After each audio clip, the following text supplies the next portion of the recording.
Hello, everybody, and welcome to this webinar. We'll begin in just a few minutes.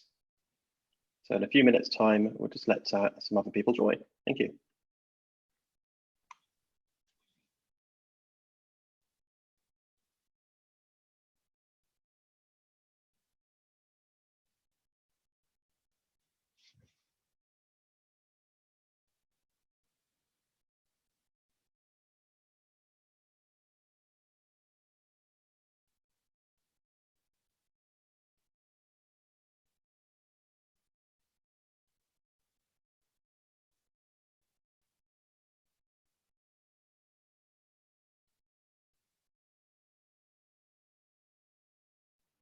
Hello, everybody who's just joining. We'll begin in just a few minutes. Thank you.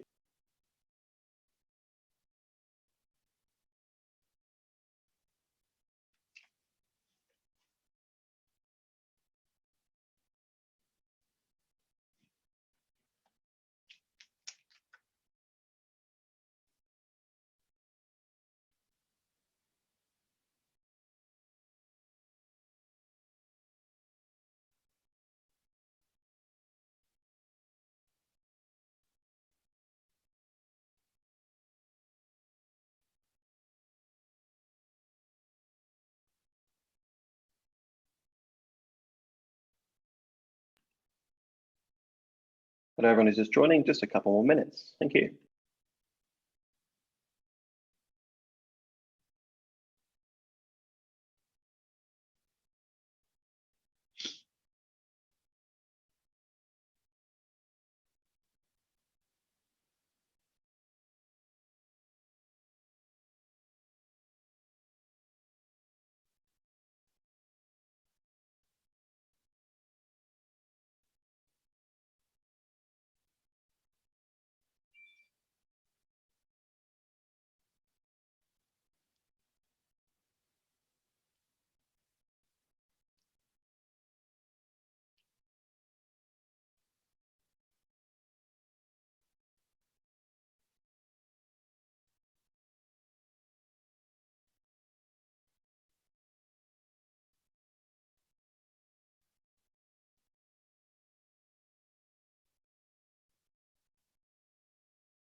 Hello, all. We will begin in just one more minute. Thank you.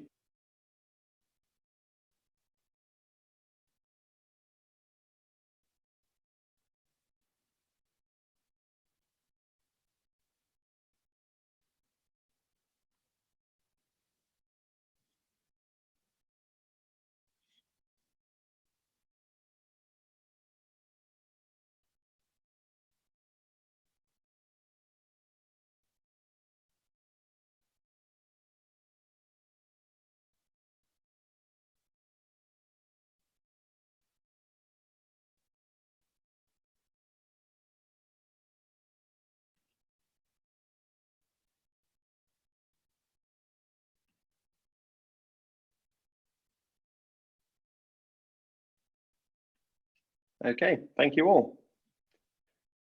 I appreciate you joining us today for this webinar. We will be talking about managing supply chain risk and regulatory requirements in the era of COVID-19. Some brief overview, we'll do some housekeeping and some introductions on who we have here today before we begin the main session. And then finally, we'll have a Q&A section at the very end.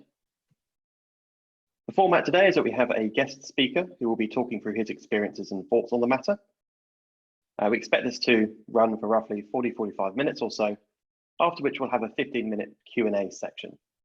So if you have any questions at all over the course of the session, please feel free to use the Q&A button in this webinar and ask any questions, and we'll endeavour to try and answer them either over the course of the session or at the very end. So we have two people here today. I myself am Alistair Parr. I'm the SVP of Products and Delivery here at Prevalent, and I'm very pleased to introduce Kit Burden, who is the Global Co-Head of Technology Sector for DLA Piper. Hello, Kit. Can you hear me okay? Hey, Alistair, I can hear you fine, thank you. Thank you very much. Now, Kit is very kindly joining us today to host the main body of the session.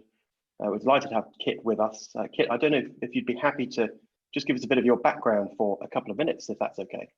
Sure, Alistair. So I'm a partner at DLA Piper. For those of you who haven't heard of this before, we're one of the world's largest law firms, so operate all the way around the world. My own practice has been very much focused upon technology for the best part of the last 25 odd years, and particularly in relation to transactions with financial services institutions, be they banks, insurers, asset managers, investment banks, and also suppliers to them. So we've seen the impact of technology and sourcing from both sides of the table involving financial services institutions, but more particularly have seen how the regulatory requirements pertaining to sourcing have really impacted the way in which these types of arrangements are put together and the obligations that are imposed in relation to them. Fantastic. Thank you very much, Kit. So if you don't object, I will pass the screen over to you and the main session can begin. Again, if you have any questions at all, please feel free to ask it in the Q&A section and we'll endeavour to answer them as soon as we can. Thank you very much, Alistair. So just to confirm that everybody can see my screen with a lovely little DLA Piper logo on it. We can, thank you very much. Great, and just to check that it's moving as I come down to the next page. Let me just, has that moved on down to the next page? Technology is working today. Hurrah, yes, there you are. So it's good to have a technology lawyer who can manage the technology. So let me start by setting the scene. Managing the supply chain risk and the associated regulatory requirements is obviously not something which is unique to the COVID-19 pandemic scenario that we find ourselves in now. It's something which is been developing over many years. It's probably at its zenith at the moment in terms of the level of attention that regulators are giving to it as a topic, but it has been brought into somewhat stark relief by virtue of the impact that the pandemic has had upon the provision of services to financial institutions. So whenever we start to look at this topic, we have to really set the scene. And we referred to this internally when we're talking to our clients as the analyze phase, the idea of having to understand what the relevant obligations or provisions are to the problems faced by organizations in the light of COVID-19 before you even move on to then think about what you need to then do about them in order to manage and mitigate your risk. So that involves understanding what the legal framework is, and obviously I'm going to go through that in a little bit of detail today.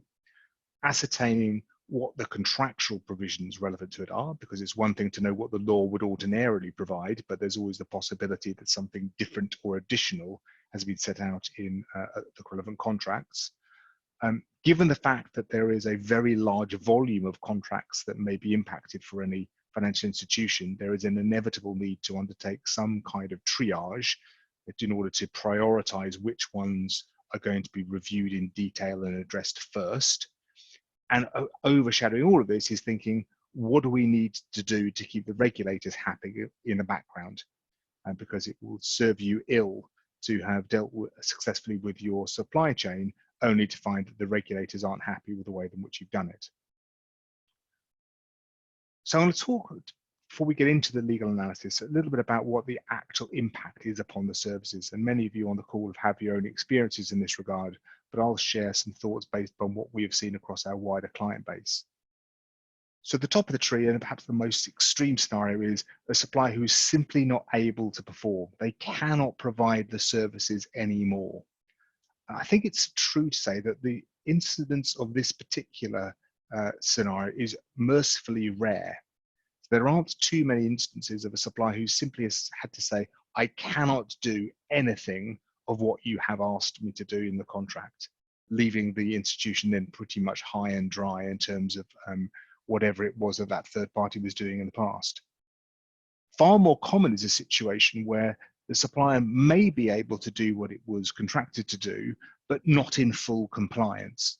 And the classic example would be those providers of technology-based services who historically would have based their staff out of secure locations and service delivery centers operating with a high level of IT security, who instead have switched to a situation where their staff are working from home, so able to log on and do the necessary work, but obviously not in compliance then with the strict IT security and data protection related requirements that the contract may have mandated.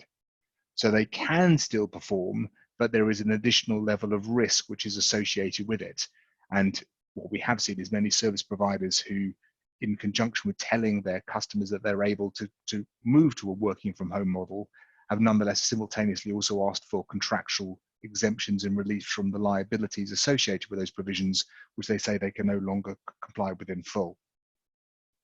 It may be that you're in a fortunate position where your primary service provider says that it itself is able to perform and is not necessarily impacted particularly by the COVID-19 situation. Maybe it's more of a cloud solution provider rather than a service that is dependent upon carbon labor, for example. But even then, you may find that they, as organizations, are in turn impacted by what may happen with their supply chain, even to things like, in the event that some of their infrastructure were to malfunction or to require spare parts, in the light of the wider disruption caused by the pandemic, will those spare parts necessarily be available in the same way? And might that then increase the incidences of IT outages in relation to their provision of services? You may find that it's difficult at this point in time to identify what commitments you either can or should be willing to make at the current time. So take, for example, we're negotiating at the moment on behalf of one bank who is seeking to negotiate a IT implementation agreement, but it's finding that the service provider, whilst it ostensibly was willing to agree to a delivery schedule and set of milestones associated with that project, has simultaneously said, yes, but of course, if there is any adjustment by virtue of COVID-19 in any of my operations, I reserve the right to adjust these timetables. And that may cost some additional money as well. So in those circumstances, it's very difficult for you to, as a customer, if assuming you're on the buy side, to make a decision as to what level of commitment you can make on your side when there may appear to be a much reduced level of commitment on the supply side. You may find that your own level of demand is much more difficult to predict.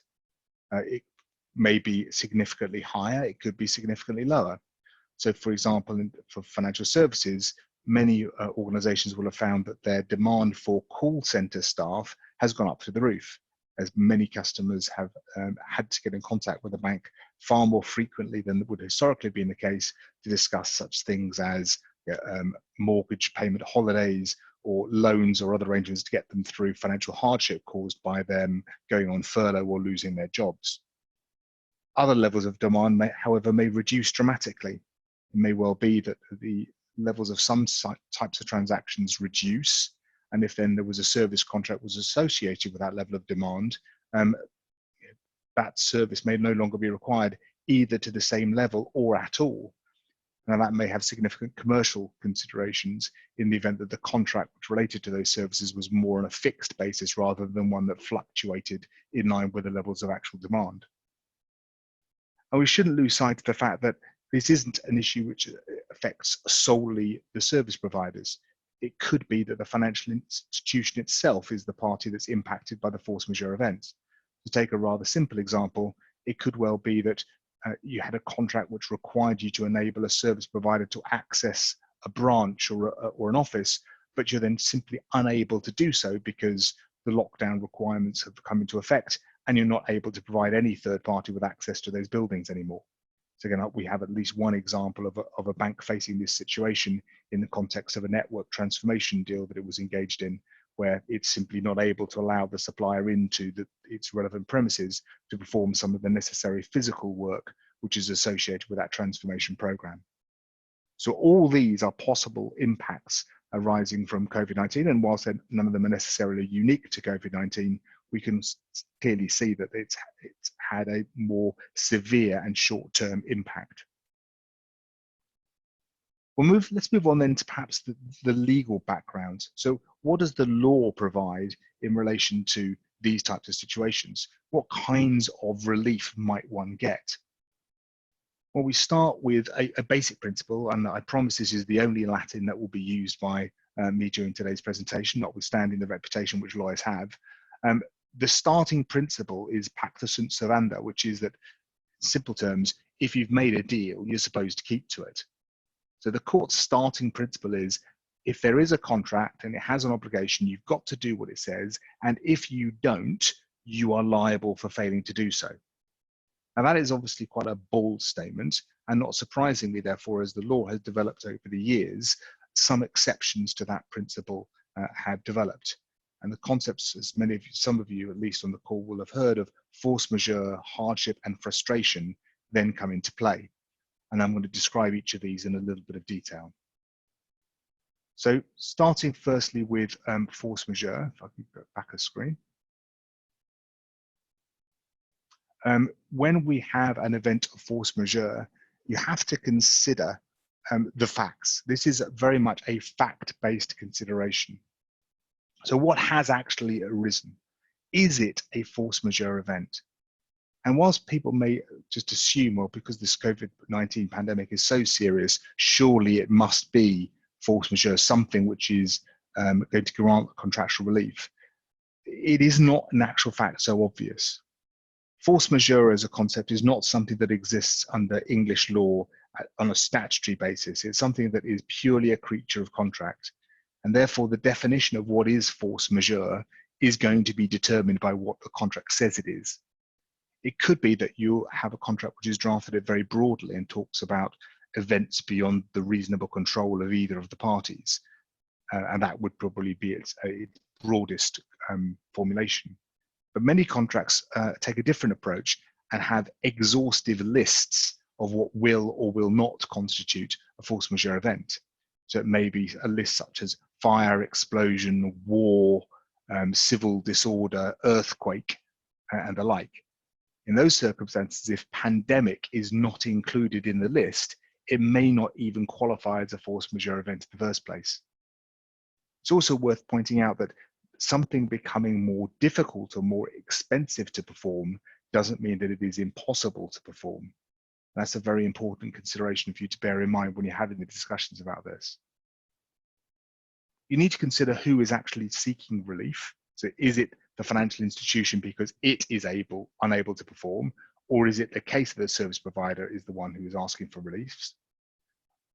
Is it that they are asking for relief for all of their obligations, so the more severe scenario where they simply cannot perform at all, or is it just that there are certain specific obligations like performance in accordance with IT obligations or adherence to service levels, for example, that have been impacted, and such that the rest of the obligations in the contract would remain in place and enforceable in any event? You'd need to consider whether there were any particular workarounds available, working from home being an obvious example, but would it be possible, for example, to source a supply from a different fourth party from the one that the supplier has been dependent upon in the event that it's saying that COVID-19 has disrupted its own supply chain? Are there other technology solutions that could be applied that might reduce or even avoid the impact? You may have considerations about which sector is impacted on the basis that some are clearly more impacted than others and may attract a greater degree of relief from government agencies, for example. Once you've worked out what those basic facts are, you'd move on to the consideration of what the contract actually says. As I mentioned, the definition of force majeure event is clearly key here, but even if you're in a situation where the impact of COVID-19 on the face of it falls within the scope of the definition, you may find that the clause then imposes some very specific obligations before it can be relied upon. For example, it may be that notice has to be provided in a particular format to a particular body or person and within a specified period of time, on the basis that if those requirements are not adhered to, no relief may be provided. You may also find that there are some interesting consequences as a result of claiming force majeure. And it's one of the reasons why many service provider organizations have been slower than one might have anticipated in seeking the protection of the force majeure clauses. Because it's very often the case that if you do seek to rely upon force majeure, as a service provider at least, then the contract may go on to say that you're not then going to be paid for the services which are impacted by force majeure. And also that if that force majeure event lasts for more than a specified period of time, often as low as 7 or 14 days, the contract can be terminated. That being a hangover from the fact that pre-COVID-19, not many contracts draftspersons would have thought that there would be a force majeure event that could conceivably have carried on for that long a period, given the likely existence of business continuity and disaster recovery plans in any event. Obviously, COVID-19 has put the lie to that, and I suspect that in future iterations of contract drafting, those periods will be viewed very differently. Talking about business continuity, we shouldn't lose sight of the fact that those are independent contractual obligations in their own right, and customer organizations would ordinarily ask the question of their service providers as to whether the impact of COVID-19 is something that should properly have been dealt with by whatever the business continuity and disaster recovery arrangements were. After all, they're obligations which have been costed into the contract and the cost of provisioning providing the services, and if they're now not found to be worth the paper they were written on, the institution may have a justifiable question as to why it was paying that element of its charges in any event. There may be a relief event clause in the contract, which tends to look at scenarios where the customer itself cannot perform, and I'll come on to that a little bit more detail a bit later on. And then, as I mentioned, you need to be thinking what the applicable notice periods may be in terms of informing the other party that there is an obligation which you can't perform. When you look at the contract, it's also very important to remember that the governing law of the contract can have a fundamental impact upon how it should be interpreted. Even individual words do not necessarily have the same meaning in English law as they do under, for example, French, German, Dutch, or the laws of one of the US states. So you would need to think, is this contract with my supplier, if you're on the institution side of the fence, with a foreign entity, and does English law apply to the contract, or is it a different law? If it's English law, as I'll just come on to say, there are certain limited other principles that you may need to consider beyond what the contract says about force majeure. But if you're working under a civil law jurisdiction, like, for example, France or Holland, you may find that there is a broader scope for legal argument, or discussion at least, as to what the position might be. So in English law, as I mentioned, or common law as you often call it, on top of the position in relation to force majeure and the drafting that flexibility you have there, there is one other concept that you could potentially rely upon, which is one called frustration. In simple terms, what this doctrine provides for is a degree of relief if the performance of the contract in question has simply become impossible. So irrespective of what the contract then says, if it is simply impossible to perform it, then there is relief. The classic examples in case law from the past would be things like where there is a tanker that was supposed to deliver a load to a particular port, but that port is then rendered inaccessible because of war, for example. So it is simply impossible to deliver the load to the site in question. Now that is a very high threshold. And as I mentioned at the very top of this presentation, there are mercifully few examples of contracts which have been rendered actually impossible to perform by virtue of COVID-19, as opposed to being rendered either more expensive, more difficult to perform, or difficult to perform in a full accordance with the contract provisions. In any event, it does have a rather unfortunate consequence associated with it, in the sense that it doesn't grant just a temporary or limited form of relief or result in any kind of adjustment to the contract. It actually brings the contract to an end, which neither party will usually want. So it's a bit of a sledgehammer to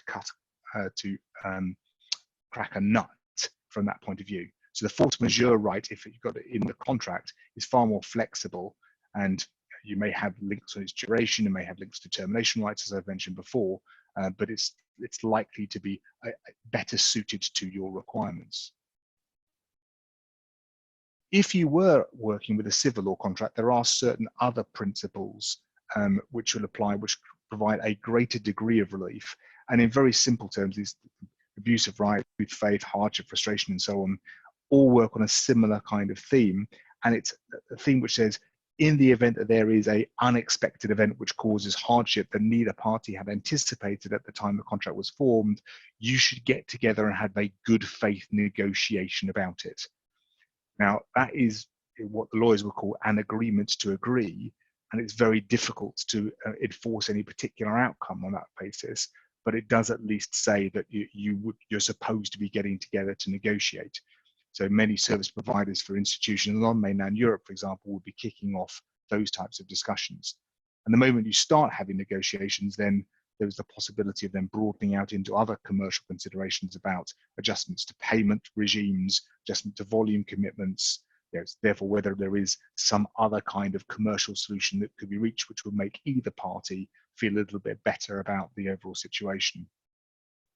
And one thing that that also flags is the need to be considering the impact of COVID-19, not just in the contracts that you have now, but also in the ones that you're going to be entering into for the period that we're now entering into when COVID-19 is, let's say, the new reality.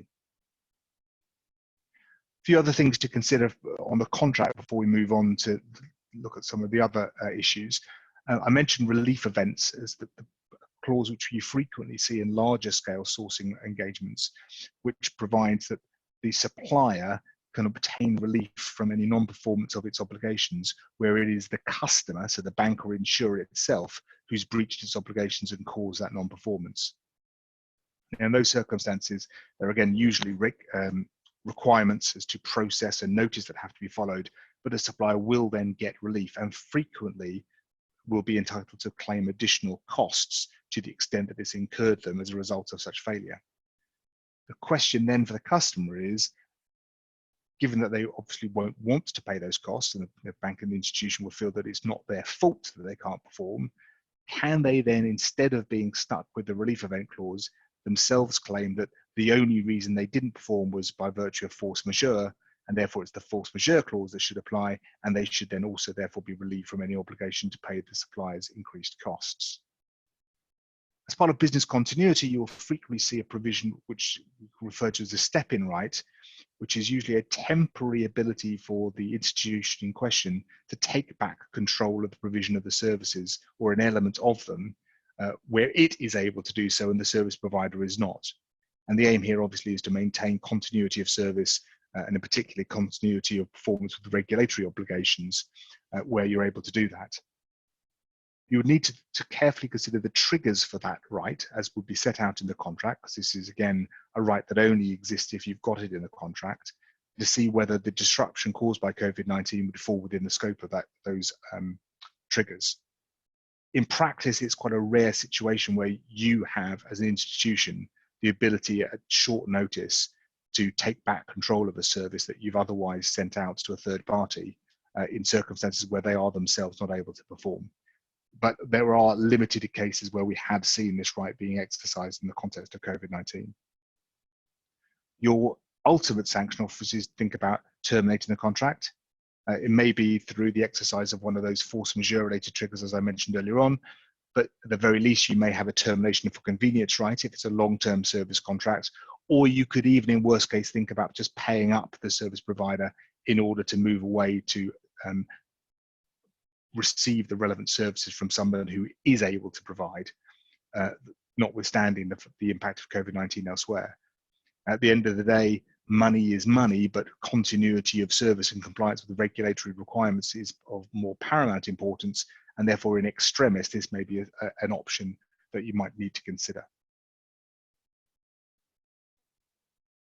One final thought in terms of contract is, I mentioned earlier on that a lot of the relief only kicks in when it becomes impossible to perform in strict accordance with the contract, rather than just more difficult. We have seen some cases where suppliers have sought to exercise rights of relief under the contract when in reality it has just become more costly for them to perform and they don't want to do so, potentially even when it might be putting them at a loss.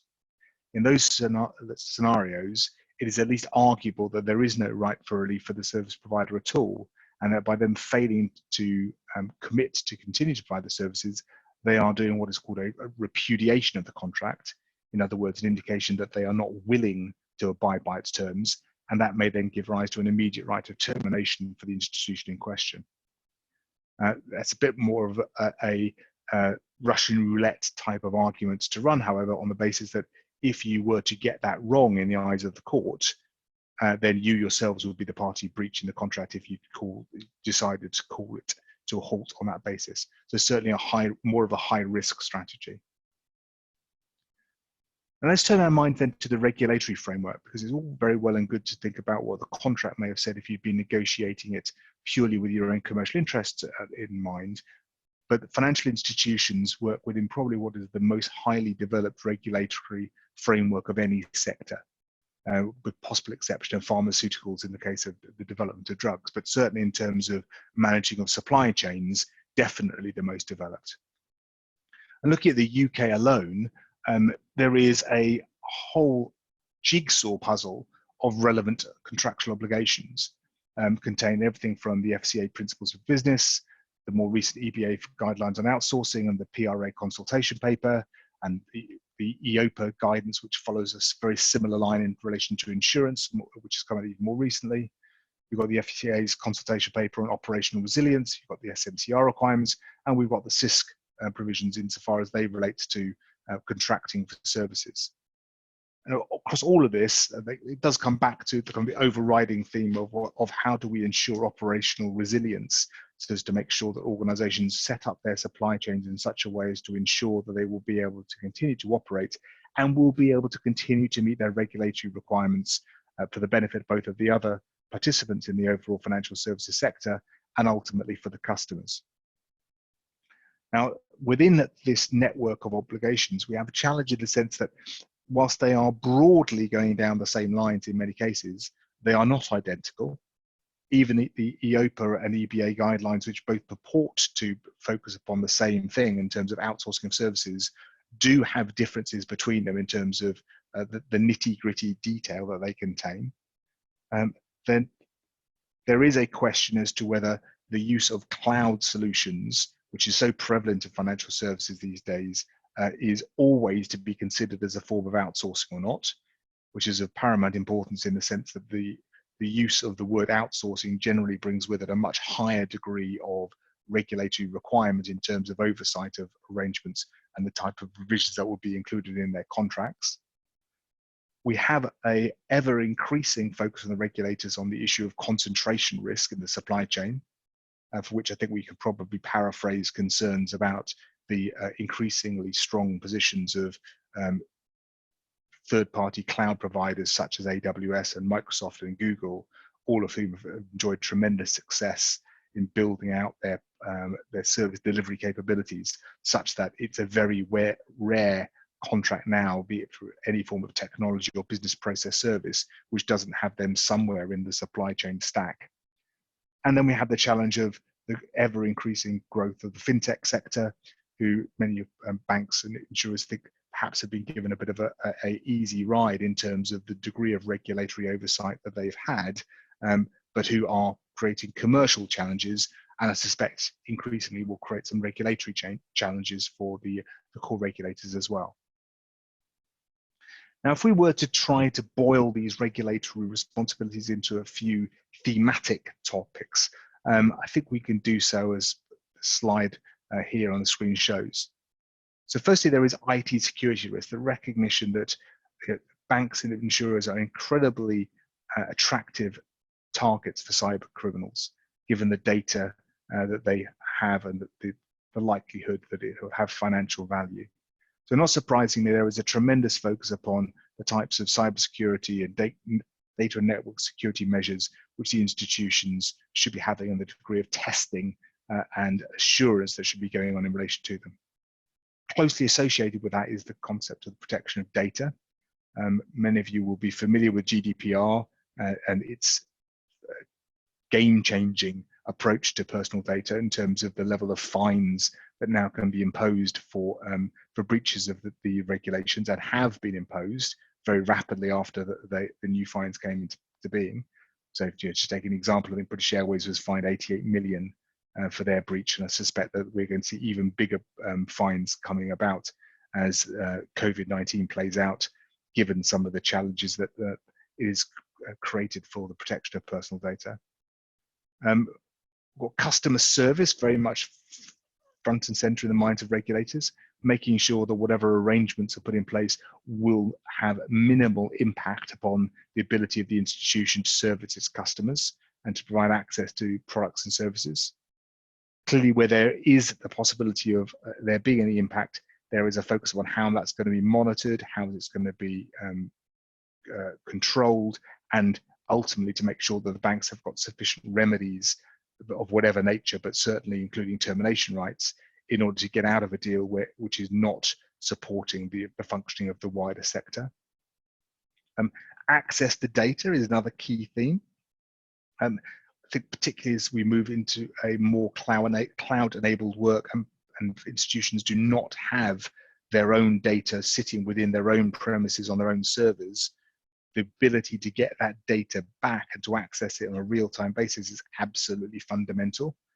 And banks are very much under the cosh from regulators in ensuring that they can demonstrate that they have got real control over their data at all times.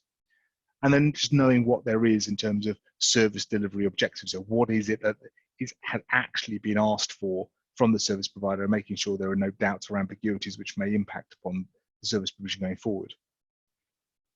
And over all of this is the need to ensure that the regulators themselves have got sufficient oversight of what's going on, and an absolute obligation, not just on the part of the banks and insurers themselves, but also on their supply chain to cooperate directly with the regulators as and when required. So the regulators maintain their position as the spiders in the middle of the web and are able to take action when they think it is necessary, rather than just purely leaving it to the discretion of their regulated institutions. And one thing that's very key to this, and particularly given the title of today's talk about supply chain, is third parties. So here we're talking about not necessarily just the organization that the bank or insurer may have contracted with directly, who we might call the second party or the prime contractor, but rather the people who are the next level removed in the chain. And in the times gone past, these would not have been given too much of a focus.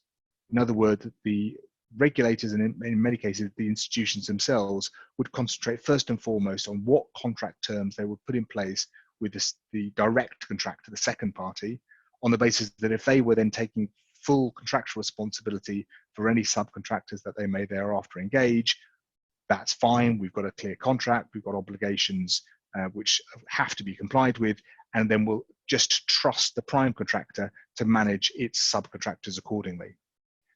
Well, that approach, I think, was chipped away at from a commercial perspective for a number of years anyway, because banks and insurers realized that it'll be far more important to avoid issues arising in the first place, rather than just rely upon a sanction that they may then have against their prime contractor if something with their supply chain does go wrong. But also the regulators have become increasingly focused upon what is happening in the wider supply chain and how issues can be prevented. And the regulators in this regard impose different levels of obligations depending upon the type of third party involved. So at the top of the tree, undoubtedly, is sub-outsourcers. So notice that that's a very different phrase to a subcontractor, and there's a very important distinction in practice. An outsourcer is given a very wide definition in the regulations, particularly in the more recent EBA regulations. But it seems to boil down to somewhere where you can point to the transfer of a function to that third party. And some outsourcers then one who themselves have part of a function transferred onto them in turn. So if I was to use an example of an end-to-end IT outsourcing, where there might be data center services, there may be end user computing services, there could be application services, and there could be a service desk function. So that as a totality would be an outsourcing. If that party who took on that contract then chose to assign the totality of the service desk function down to another third party who they thought was better suited to deal with it, that would then be a sub-outsource. Alternatively, simply contracting with a third party who was going to provide maybe a core ticketing tool for that service desk to operate with would be subcontracting, not sub-outsourcing. Now, the reason why it's such a significant distinction is that the moment you have a sub-outsource, the regulations start to impose more mandatory obligations in terms of what has to be included in the contract by the prime contractor. So in other words, it's examples of the regulators reaching further down the supply chain and saying to their regulated entities, you must ensure that your prime contractor includes these provisions in their contracts. And that's obviously can be quite difficult to negotiate because a lot of these parties further on down the supply chain aren't entering into very large or high value contracts and therefore maybe not too inclined to move away from their standard contract terms, particularly if they're not particularly used to working with financial institutions and therefore aren't aware of the regulatory backdrop. If the sub-outsourcing is what the regulations call a critical or important function, then the regulatory requirements are even more stringent. And there is an absolute requirement, for example, to require that the sub-outsourcer then enters into contract terms for them to comply with all laws and to provide the bank or insurer with exactly the same scope of audit rights as will be applicable to the prime contractor. And that provision in particular is of considerable difficulty to negotiate in circumstances where the sub-outsourcer is a cloud services provider and might be using its infrastructure to service multiple customers. Now, if you fall outside the sub-outsourcer definition, and it is more in the nature of a service provision, then the good news is there is more latitude. There is a much lesser degree of mandatory requirement as to what the subcontracts should include. However, there is still a general requirement across all of the regulations to manage operational risk, as I've referred to earlier on, and it's inevitable that the regulators will interpret that as saying that if there is nonetheless somebody who is a subcontractor, but who is providing a nonetheless material element of the services, then the expectation will be that the contract terms with them will be robust and that they will be reviewed and audited and checked to ensure that they are complied with in practice. And what we see is a lot of our major financial institutions reflect that in a pretty stringent set of requirements to be flowed down to subcontractors as much as they do with sub-outsourcers. Now, the new battlefield and interest, one of the areas which is still developing perhaps, is going even further and looking down to what we call fourth party risk, which is really looking down the supply chain one or more stages further and asking, is there anybody else here who ultimately is a single point of failure? So for example, if there are 10 subcontractors to your prime contractor, but 5 of those subcontractors themselves all subcontract to a common fourth party, be that AWS or the Royal Mail or whoever it may be, should any risk assessment not then also include that common fourth party, given the impact that any failure on their part would have upon the wider service delivery capability? So at a minimum, we've seen some of our banking clients requiring the subcontractors to their core provider to make statements as to who are their core providers, so that the bank can then make an assessment based upon those feedbacks as to whether or not there are any commonalities of parties, and can decide whether or not they then need to undertake additional investigations or to impose any additional contract provisions in relation to the use of that fourth party. Now, I think that is undoubtedly something that for major engagements in the financial industry is going to grow apace, particularly in the light of experience with COVID-19. But it will elongate the negotiation and procurement process because of the additional effort and time that will be taken in undertaking those types of assessments. So something so very much to keep your eye upon. Other particular points to watch for, particularly in the context of COVID-19, however, firstly, in terms of whether or not you take a passive or a reactive approach, or whether you act more proactively. So if your suppliers haven't come to you to ask for relief, should you assume therefore that everything is okay and you don't need to worry? Or should you be approaching them proactively to ask, what have they been doing for COVID-19? You may well find that they have been impacted. They're not performing in full accordance with the contract, for example, in connection with security requirements, but they're just keeping the force majeure argument up their sleeve so that if you do find out about it and complain about it in future, then they've got that as the shield to any criticism that we made of them.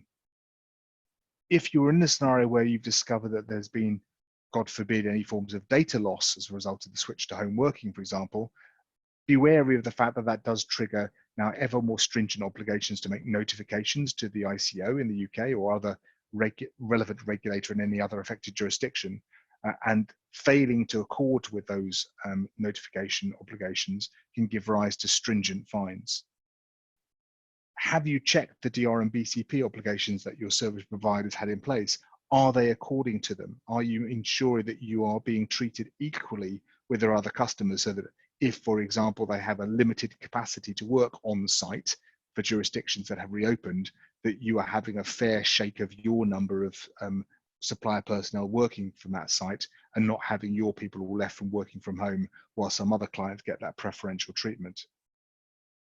It's highly likely that the regulators will be expecting your audit rights to be dusted down and exercised in practice during this period, so that you can actually inform yourselves about what's happening on the ground, albeit that one can appreciate that that's a very challenging expectation from the regulators at a time when most institutions' staff are pretty fully engaged just trying to deal with the day-to-day impacts that COVID-19 is having upon their business. But nonetheless, I think it's very clear that regulators will be expecting to see a higher instance of the usage of those audit rights. You may well find that suppliers do trigger a commercial negotiation as part of any claim for relief for COVID-19, as they try to adapt their delivery models to deal with the impact of the COVID-19 pandemic.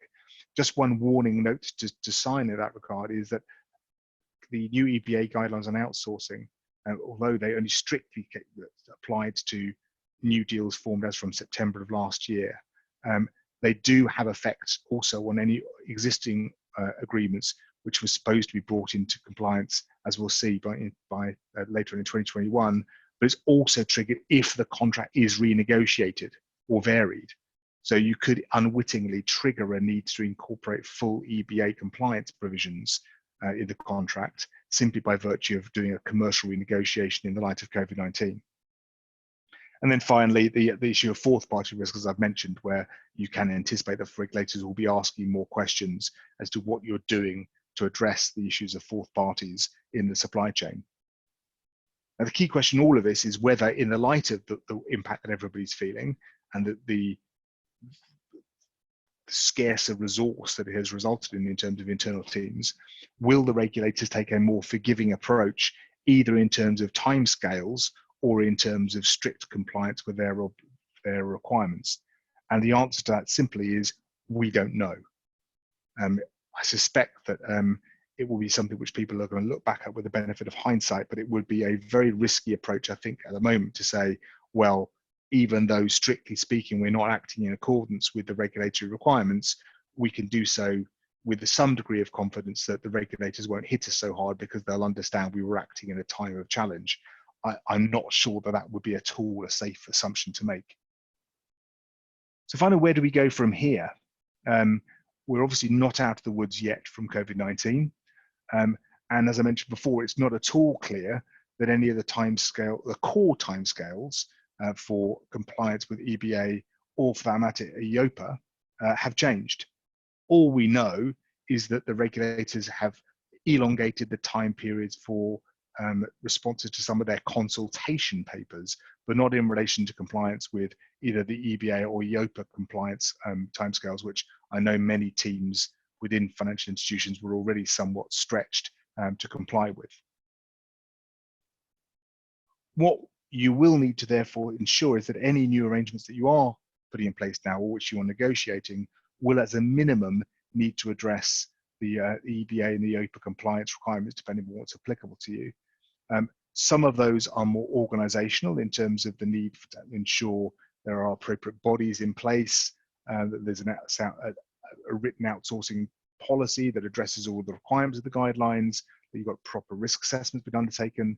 But as I mentioned earlier, there are some very specific contractual provisions which would then need to be addressed, and which you'd need to ensure that both your standard contract provisions as the basis for negotiations and the negotiated outcomes at the end of those negotiations fairly reflect. The flow down of subcontract provision just being one example that we've picked up as we've gone through today. So in taking away some thoughts specifically about COVID-19, I think there are some questions you need to ask yourselves. So you need to ask, if you're on the institution side, how are you going to engage with your suppliers as a matter of base principle?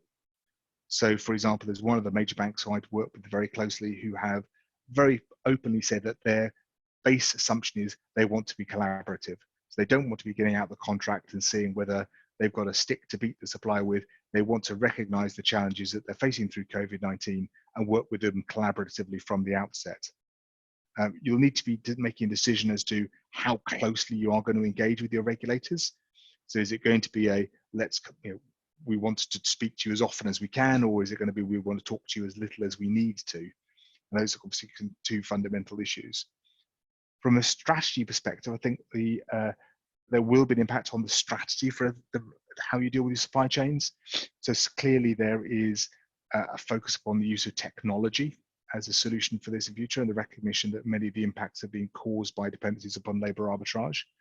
I think it's a question as to whether or not we'll move away from tower-based deals. Certainly at the moment, it seems to be more of a shift towards multi-sourcing on the basis of a spreading of risk. And obviously that whole question of how you mitigate risk by keeping more in-house as opposed to sending work externally to third parties where you're able to is an interesting question. And there's also, as part of the wider and perhaps regrettable moves towards nationalism and insularity, which was already going on even before COVID-19 came along, there is a question as to how much may move back onshore. Obviously, we've read a lot and see a lot on TV about the needs to have critical services and production capabilities brought onshore, but I don't think it will be beyond the wit of man to see that extending to other types of services. Likewise, coming back to more nearshore environments, particularly where the cost is reduced by virtue of the usage of greater degrees of technology. So then when you go into the new normal, and you'll be pleased this is the final slide, I think we can see a pattern for the development of the situation at the moment. We've moved out of the assess phase into what I would now perhaps call the appraisal phase, where it's people deciding quite what strategies to adopt once they've actually got to grips with what the law provides and what the contracts they've got to say. Inevitably, that will involve as a matter of housekeeping changes to policies and plans and contract drafts and so on. But it's that reappraisal of strategic approaches to your supply chain, which I think is going to be really key and the interesting facet of all of this. We are going to adjust new modes of work, and I don't just mean working from home, but I think the manner of engagement with parties and the degree of certainty that people can commit to in terms of contracts when we don't know whether there will be, for perhaps seasonal varieties of COVID-19 every year going forward, for example, will mean that the ability for third parties to commit to any certain delivery timescales is perhaps much less than it was been historically. We will be reappraising our relationships with third parties, both from a commercial perspective, a reliance and delivery perspective, and also from the point of view of what the regulators expect of us in that regard. And I'm sure all of this will also have an impact upon parties' budgets. You will, in one case, have to do more with less in terms of improving resilience going forward to try to prevent the impact of pandemics or situations similar to COVID-19, but equally with the undoubtedly harsh recession that we are entering into as yet to be felt with its full pain and glory. We can anticipate that discretionary budget is going to be much harder to come by, and therefore we will, in a very real sense, be being asked to do more, but with less. So I think that pretty much brings us through to the end of the main part of the presentation. But as Alice said at the beginning, I'm very happy to pick up any questions that anybody may have had as we've been going through.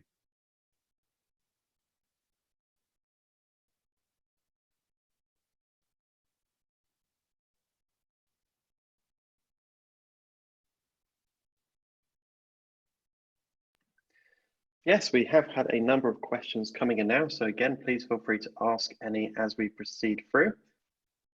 So some questions we had near the start, if we may. So to begin with, you mentioned about identifying contractual requirements in the face of COVID in relation to SLA, performance tracking, etc. How do we actually identify contract requirements en masse? It seems like a lot of people haven't necessarily been able to consolidate that in the past, and there's just too much data to trawl through right now. Yeah, that's a very real challenge. I mean, in the simpler world, maybe you would have some commoditized contract drafting, which would be easy to search through, but unfortunately, that is often not the case. Now, you've got then two choices. You can either apply a virtual army of carbon labor resource to trawl through those contracts and identify what the relevant requirements are, which is doable, but very time consuming. Or you can make use of technology to do a large part of that search and find task for you, which is obviously it can be speeded up significantly, and the capabilities of technology to do that is obviously much increased from what it used to be back when I was a mere pup of a lawyer. So I don't think you have the option to simply not to do it. It's just a question of how you can do it in the most efficient manner. Mm-hmm. Thank you. We've got another question here. So we talked about demand flux.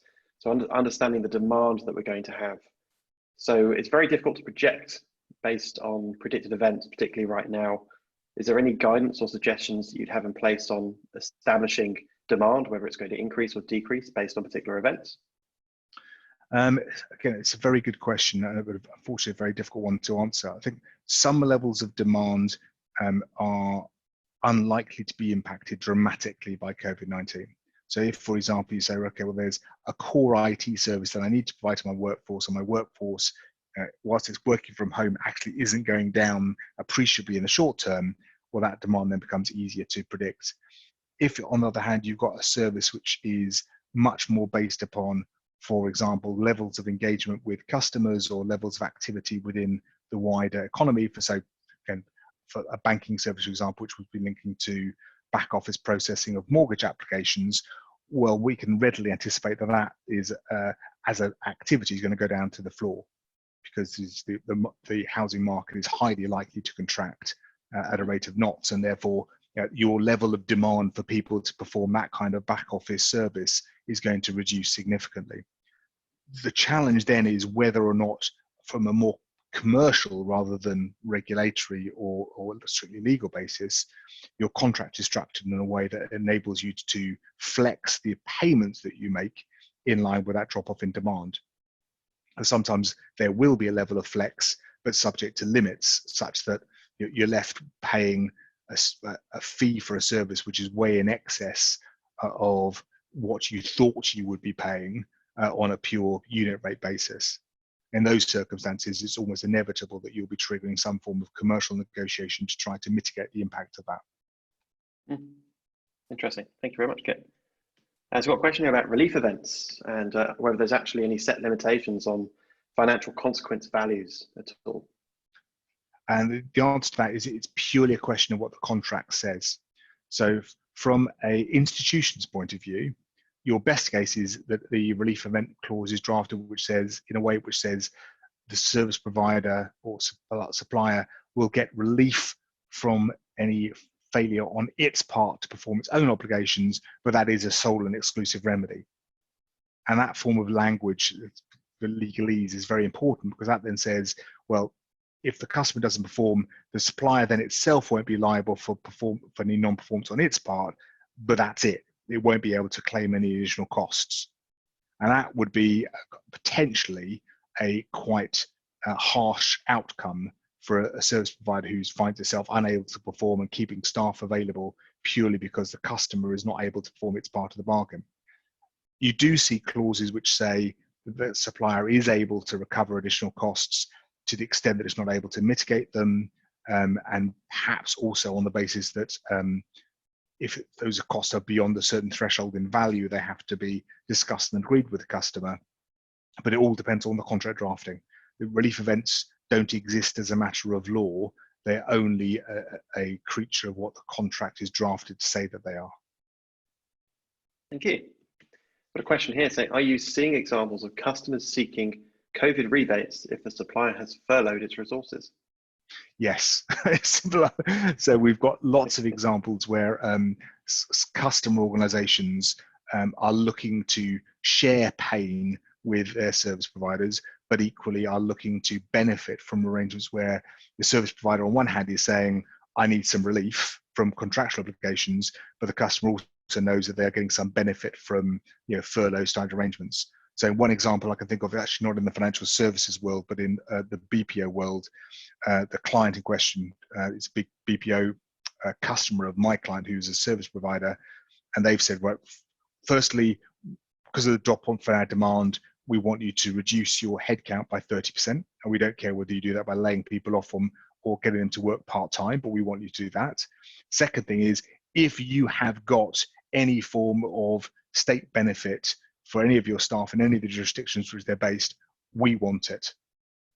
Now, that's quite an aggressive approach on their part, but that's something they were able to achieve by virtue of their bargaining power as a very major client for the service provider, and the fact that potentially they could have taken a harsher line in terms of the impact from the supplier's performance in certain other areas. But it just goes to illustrate that some customers are taking a very aggressive line in terms of how much of the general COVID-19 pain they're looking for their supply chain to bear.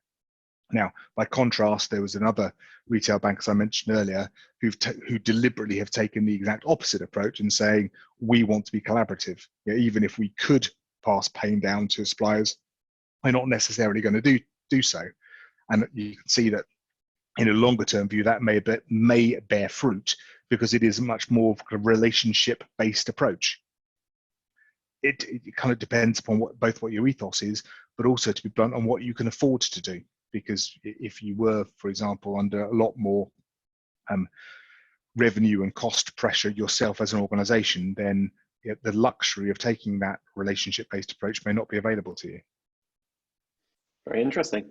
Anecdotally, we've seen equally, we've seen a lot of suppliers having their terms adjusted and negotiated right now with the people contracting with them. So it's been certainly interesting to see. So we have a comment based on one of your other responses here. So you mentioned the regulators would expect businesses to exercise their audit rights. However, would this divert key management personnel from keeping businesses running during this crisis? So I suppose essentially we're asking here is, should we have a degree of proportionality when we're exercising these rights? Well, it's interesting to use the word proportionality, because proportionality is a phrase that it's used in both the new EBA and EIOPA guidelines, but I don't think that it would necessarily come into play here. I think the simple answer to the question is, yes, I do think that there is a risk of diversion, although one would think that with most large organizations, they could delegate a lot of the audit activity down to a lower level of staff than perhaps the key executives. But there is obviously also then the fact that audits do uncover things, and those things will need to be addressed. And some of the things they uncover may not necessarily be just COVID-19 related. I think, unfortunately, this is one of those cases where the regulators do not necessarily care about resource restrictions in place with their regulated entities. And if we wanted a case in point, you could look at the timescales that were set and the obligations that were placed upon organizations to achieve retrospective compliance with the EBA and the EIOPA guidelines, which certainly clients of mine in the financial institutions have all screamed about and said, well, look, it's one thing just to continue to negotiate new contracts, but telling us that we've got to go back and renegotiate existing ones to impose a whole set of contract clauses which we know are not going to be welcome to the suppliers, that's a really tough ask. But the regulators have not shown any sign of being willing to relax those timelines, whether pre-COVID or post-COVID. So I don't think that it will be safe to assume that regulators would take a softer line just on the basis of an argument that yes, I know you'd have liked us to audit, but we just didn't have enough people available to do it. Very interesting. Thank you, Kit. I've got a question here. I've got a couple of questions come in about events and how events are ultimately being cancelled because they can't go ahead due to COVID-19 restrictions. It seems some contracts don't have specific force majeure clauses in their T's and C's. So is that still a valid point for requesting refunds if they paid for events up front? So if it becomes impossible, then there is an argument under English law that there is a frustration event. So let's say, for example, somebody had contracted to attend an event in a country where airlines just simply weren't flying there anymore. then it would be possible under English law to say that this contract is being frustrated because there is no way that I could get there. The difficulty is more of a practical one, that if you were a consumer in the UK and you'd formed a contract with a conference provider based in, let's say, Greece, to attend an event there, which then became impossible to get there because there were simply no flights available to get there. But the Greek operator, for whatever reason, had either had tried to run the event or hadn't done, but had just kept hold of the money, the enforcement of your claim against them is going to be practically difficult. Because either they'll may well go bust before you get your money back, or else they're just going to be even more difficult than normal to get it back from them because they may themselves be in a position where it's life or death as to whether or not they can keep hold of their past cash flow. So you may have a right to, in law, to get the money back, but the process of actually getting it back is going to be far more problematic. Very, very interesting. So we've got a general question about force majeure versus contract repudiation. Is one likely to take precedence, or is it too soon for any examples to emerge? It would be a question of circumstance in each case. So if there is a force majeure clause, which a supplier could say, yeah, we do fall within this clause and therefore we're not performing the contract, then all good for the service provider, they will get protection from the contract. The risk is if, and this would obviously be very much driven by the facts in the case, but if a court was to conclude, well, actually, we think you could have performed, you just chose not to because it was so expensive or so difficult for you to do so, and you therefore didn't want to go to that additional cost, there is a risk then that the court's conclusion would then say, well, because you effectively then decided not to perform as a commercial and deliberate decision on your part, that then constitutes a repudiation. And therefore you'd be liable in full for breach of contract, and even potentially even not with it being able to claim the benefit of the limits of liability that might have existed in that contract. So that's the risk. So if anybody says, I'm not performing because of force majeure, and there is any dispute about that, to use the analogy I used a bit earlier on, there is a risk it becomes a bit of a game of Russian roulette. Either you win at court and you have no liability at all, or you lose at court and you're liable without limit, which obviously is not a very happy position to be in. Of course not. Thank you, Kit. So I've got one more question about contract clauses and terms, and then we'll move on to some questions around sub-outsourcers and fourth parties. So step-in rights as part of supplier contracts. Some of these seem to be rarer for some of the larger providers. So if we have organizations that impose their terms as part of contracts, so the Goliath of industry, where you aren't able to negotiate specific T's and C's, do you have any guidance or advice on how to implement or drive step-in rights? So it's a good point in the sense that step-in rights are achievable for organizations who've got bargaining leverage. And there's no absolute requirement for them to exist. Even the regulators, I think, see them as kind of rights which would be very nice to have, but stop short of actually saying that they are a must-have in contracts. In the case of like more traditional outsourced style arrangements, it would be very common for banks and insurers to get them using their leverage.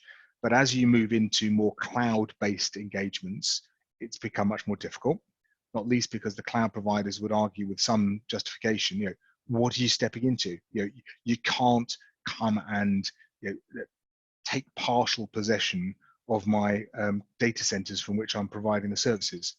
I still think that's a slight misnomer in terms of what step-in can consist of, because step-in doesn't necessarily mean that the customer has to come and take control over the supplier's means of delivery of the services. It just means it takes back temporary responsibility for the provision of services itself. So it could self-provide or could get them from another source who is not impacted by the same problem that the core provider is. Now, we have seen that even with some of the more monolithic cloud-based providers, once you have explained it like that and have described it as a temporary cessation of the responsibility they have for the provision of the services and your ability to go elsewhere, it's become slightly less contentious. And we have had, certainly at DLA, some success in negotiating those clauses even with the very largest cloud-based providers. Thank you. So we have a general question here about explaining the difference between sub-outsourcing and fourth parties and the major difference from subcontracting. Okay, so it's again really good and important question. So outsourcing, let's start at the very top. Outsourcing is where you transfer a function that you could have done yourselves to a third party. So typically entry into a software license with somebody would not have been a form of outsourcing, because you could not have done yourself whatever it is that software product is doing. You're getting a service or a product from that third party. Outsourcing would instead be taking an entire function of your business, like a service desk, like a call center, like a back office function, which you historically had been doing, and instead getting a third party to do it for you. So that's the core distinction between a subcontract and a contract, let's say, and an outsource. As you go down the supply chain, the same distinction applies. So if you've got an outsourcer, and I gave the example of an IT one, but let's use a business process one. So I've outsourced my pensions administration services to Capita, for example. Capita in turn say, okay, well, I'm going to operate this pensions administration service. I'm going to engage 3 providers to provide me with software and associated support services for tools that will basically fit with the way in which I operate. If they're simply providing services and tools which Capita themselves then use as part of a wider function, they remain subcontractors. If, however, Capita were to say, in actual fact, there's one particular aspect of this pensions administration, which is the management of claims, and I'm going to give all of that to this other entity who's based in India or Isle of Man or wherever, on the basis that they are absolute specialists in that, or they're cheaper. The fact that that is then an identifiable sub-function of that overall outsourced service would then be a sub-outsource. So it's all about, is it just asking somebody to provide me with a service or solution which I still just fits within something which I am generally still responsible for, or is there an identifiable function which is being passed down the chain? Thank you. We'll field about 3 or 4 more questions, because we do seem to be getting quite a few here. We've got a question here about critical or important definitions. So if the definitions have changed because of the current situation, the example here is provided is video conferencing, which may not necessarily be critical or important historically, but certainly is now. And because of that, it may have historically never had required T's and C's. How would the regulators view these changes of critical or important suppliers and providers? Well, it's a good question again. I think the regulators would expect you to be keeping an open mind as to what could fall within the definition of critical importance as life goes on. So I think it's quite right to say, well, as people's views change as to what could be a critical or important function, things might need to be treated in a different way going forward than they have done historically. However, it is important to say that the critical or important in the regulatory context is viewed somewhat differently than something where would I see it as an important part of my day-to-day role. So critical or important is defined as being something where a defect or failure in performance would materially impair the institutional's either ability to comply with its authorizations and regulatory requirements, its overall financial performance, or the soundness or continuity of its banking and payment services, or where there would be a outsourcing of some form of internal control function. And those types of things, yeah, they're setting a pretty high bar. And I would think that just simply the availability of a video conferencing platform, when you can always still get onto the phone or probably find another one to use in extremis, even if it isn't the one that you might prefer, probably at the moment still doesn't fall within critical or important. However, if you were to instead say, we are going to implement a complete end-to-end platform, which is not just for our voice and video calls, but it's also going to be the key repository for documents that we work on, such that, you know, if the system went down, we would not even be able to access documents that we might need in order to deal with customer queries, engage with a regulator, engage with other institutions, or that definitely could be critical or important. So I think it's again going to be a question of degree. Mm-hmm. Thank you, Ken. Now we'll take 2 more questions here. So the first one here is there's a lack of accountability and audit in some situations as people have had to quickly react to COVID-19 measures. Is that going to be an issue from a regulatory standpoint? Well, I think the fact that you do an audit is not in itself a get out of jail free card. I think the regulators will inevitably look back with a degree of rose-tinted spectacles and say, well, yes, you get a tick for the fact you did an audit, but what did you do with it? And how good a job did you do when you undertook the audit? So in one case, it's like that old cliche that if you ask a question, you've got to then do something with the answer, or it's better not to have asked the question in the first place. So if you do an audit, it's really important that you do not only do the audit as robustly as possible, but then you act to address any deficiencies or issues that it might reveal. Because the worst case is you undertake an audit of a service provider, you identify that it's got shortcomings in its security networks now in the light of how it responded to COVID-19, and you then don't do anything. Because then the problem is, it's not just that there is a shortcoming, it's the fact that you're then also aware of the shortcoming and almost become complicit within it. Insightful, thank you. So before we ask our final question, just a brief reminder for any attendees today, we do have a poll open at the moment, looking to understand if you're augmenting or establishing your third-party risk program this year. If you haven't already, please feel free to vote and we can start looking at some general trends.